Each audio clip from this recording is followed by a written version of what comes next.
अतर आपसे बुनियादी सवाल का जवाब तो डेफिनेटली आप देंगे। ये बताइएगा, ये फवाद चौधरी साहब किसकी लाइन पर चल रहे हैं? ये किस किस्म के बयानात दे रहे हैं? ये इमरान खान साहब के ऐसे बयानात दे के भला कर रहे हैं, नुकसान कर रहे हैं कि जजेस को इमरान खान साहब की इज्जत करनी चाहिए? फिर वो हामिद खान साहब के साथ क्या मसला है फवाद चौधरी का? उनसे क्यों इतनी चिढ़ है फवाद चौधरी साहब को? क्या मसला है? देखिए, उस तरफ भी मैं आता हूँ, पर पहले जो यहाँ पे जो बुनियादी क्वेश्चन है कि इमरान खान साहब के ऊपर तौहीन अदालत का ये मुकदमा चल रहा था, इसमें जो इम्पोर्टेंट चीज़ है इसको हम बहुत सारे मुकदमों से जोड़ते हैं।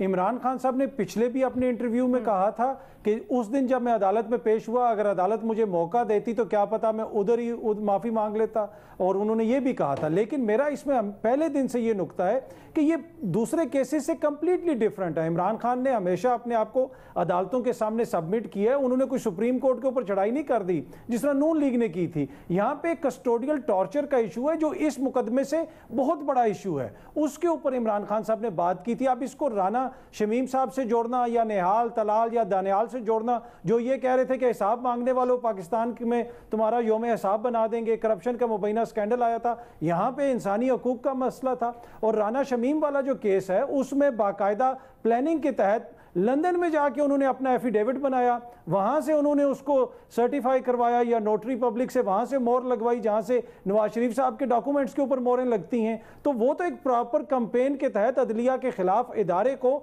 मुतनाज़ा बनाने के लिए किया गया था।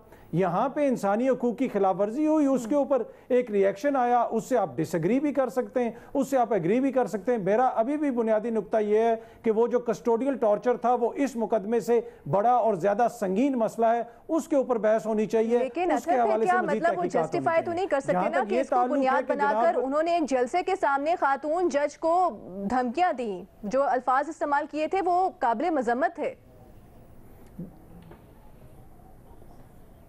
देखिए, वो आपकी इंटरप्रिटेशन है। मेरे ख्याल में वो जो उन्होंने कहा था कि मैंने कार्रवाई करनी है, जिसका वो खुद भी कह चुके हैं कि वो कानूनी कार्रवाई थी, अगर कानूनी कार्रवाई की बात हुई थी तो वो उस पर कानूनी कार्रवाई होनी चाहिए। क्या उस जज जिसने वापस भेजा था शहबाज गिल को उन लोगों के पास जिन्होंने शहबाज गिल के ऊपर तशद्दुद किया था, उनके हवाले से कोई कानूनी कार्रवाई नहीं होनी चाहिए? और शहबाज गिल साहब के भाई ने उस हवाले से उस खातून जज के खिलाफ इलाहाबाद हाई कोर्ट के अंदर एक एप्लीकेशन भी दी हुई है।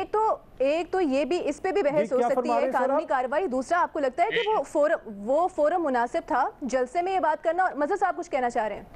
मैं अखर सिर्फ ये पूछ रहा हूँ, आपने वो रिमार्क सुने जो इमरान खान साहब ने कहे थे? उन्होंने कहीं कहा था उस जलसे में कि कानूनी कार्रवाई करेंगे?